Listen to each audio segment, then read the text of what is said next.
Welcome to our wonderful Thank you, stage. thank you. Kate, it's great to see you again.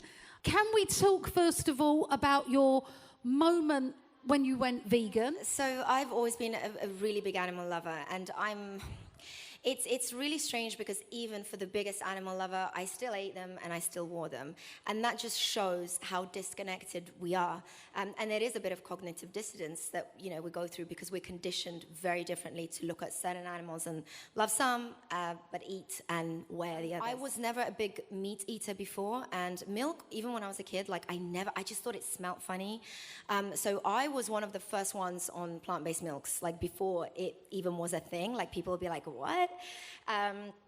And then it was when my friend, a very close friend of mine, went vegan first, and she showed me some videos. And I can honestly say, and this is when I do my advocacy now, and I see a lot of people turning vegan, and because, it's gone mainstream now, and a lot of people are doing it for diet reasons and because they think it's like a new thing. But obviously, it's not. And I always tell people, and I urge them that until you watch the documentaries and you really understand the health implications behind eating animal products, and also the cruelty, that's how you will stay vegan, and that's how most people go vegan, because I see a lot of people trying the whole veganism thing and then slipping back, but that is only because they haven't seen those videos. And I really feel that if I didn't know the science and the nutrition behind it, and also the cruelty, I might not be sitting here today and talking about it. And like I said, I was the biggest animal lover. So I think it's just really crucial for people to understand and know the information and go out there and do their research and educate themselves, so then they can make better decisions based on that, because at least then everything's in their hands and then they know about it. So yeah, it was basically watching what the health and, Dominion, I just saw snippets and that was enough.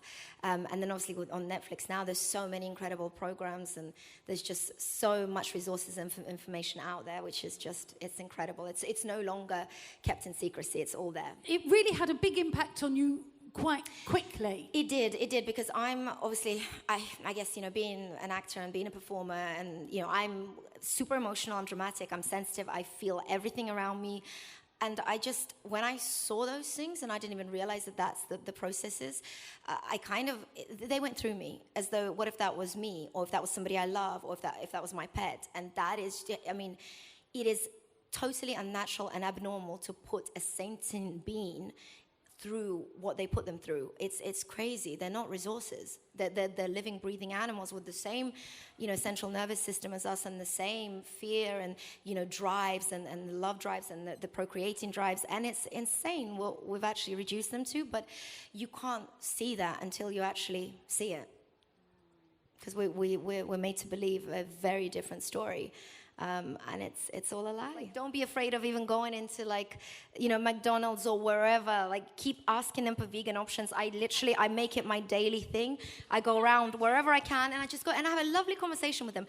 And I make it to sound like it's going to be business for them. And I know it sometimes might be tough, and I know a lot of vegans are against shopping here, there, but don't be, because we got to get those big boys. We got to get those guys, and we got to change that, because the more they give us the plant-based options, the less animals are going to be killed, and they're the ones that are ruling at the moment. So we've got to convince them that they've got an audience, that they're going to make money out of us, because that's the thing. I feel, I don't care if it's a business, whatever, as long as it's cruelty-free, they can be as stinking rich as they want, as long as animals are not being killed and the environment is being preserved. And I think that's what we've really got to get at. We can't get angry. We just have to, go out there and nicely seduce them into it. And the world is changing. Just remember that it's changing, and it's getting better every day.